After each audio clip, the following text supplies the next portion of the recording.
Owl Moon by Jane Yolen. Illustrated by John Schoenherr.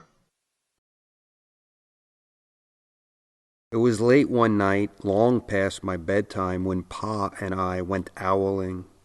There was no wind.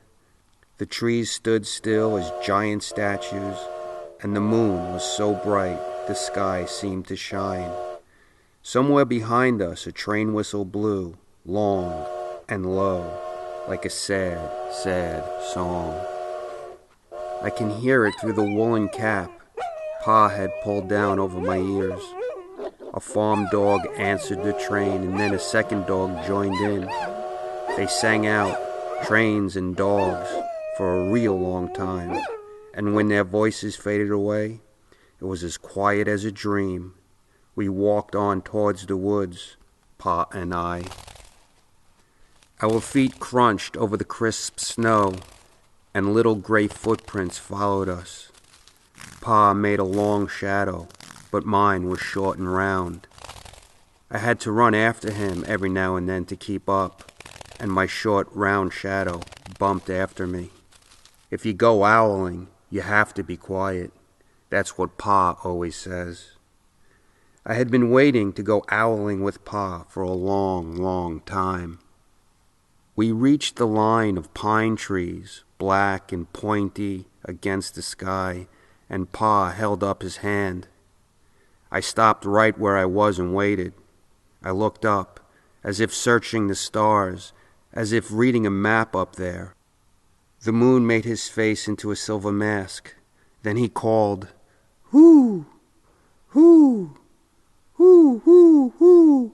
Hoo!" The sound of the great horned owl. "Hoo! Hoo! Hoo! Hoo! Hoo!" Again he called out, and then again. After each call he was silent, and for a moment we both listened, but there was no answer. Pa shrugged and I shrugged. I was not disappointed. My brothers all said, sometimes there's an owl, and sometimes there isn't. We walked on. I could feel the cold as if someone's icy hand was palmed down on my back, and my nose and the tops of my cheeks felt cold and hot at the same time. But I never said a word.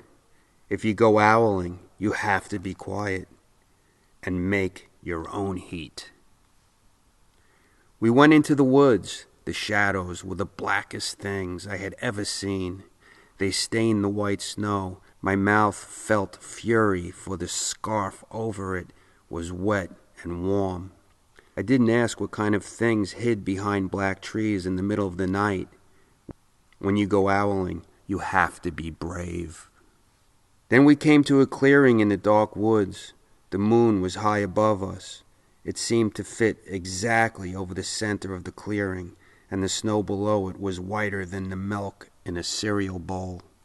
I sighed, and Pa held up his hands at the sound. I put my mittens over the scarf over my mouth and listened hard. And then Papa called, "Hoo! Hoo! Hoo! Hoo! Hoo! Hoo! Hoo! Hoo! Hoo! Hoo! Hoo! Hoo!" I listened and looked so hard, my ears hurt and my eyes got cloudy with the cold. Papa raised his face to call out again, but before he could open his mouth, an echo came threading its way through the trees. "Hoo! Hoo! Hoo! Hoo! Hoo! Hoo!" Papa almost smiled. Then he called back, "Hoo! Hoo! Hoo! Hoo! Hoo! Hoo!" Just as if he and the owl were talking about supper, or about the woods, or the moon, or the cold. I took my mitten off the scarf, off my mouth, and I almost smiled too. The owl's call came closer, from high in the tree, on the edge of the meadow. Nothing in the meadow moved. All of a sudden, an owl shadow, part of the big tree shadow, lifted off and flew right over us.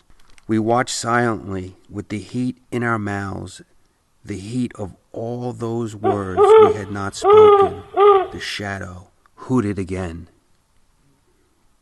Pa turned on his big flashlight and caught the owl, just as it had landed on a branch.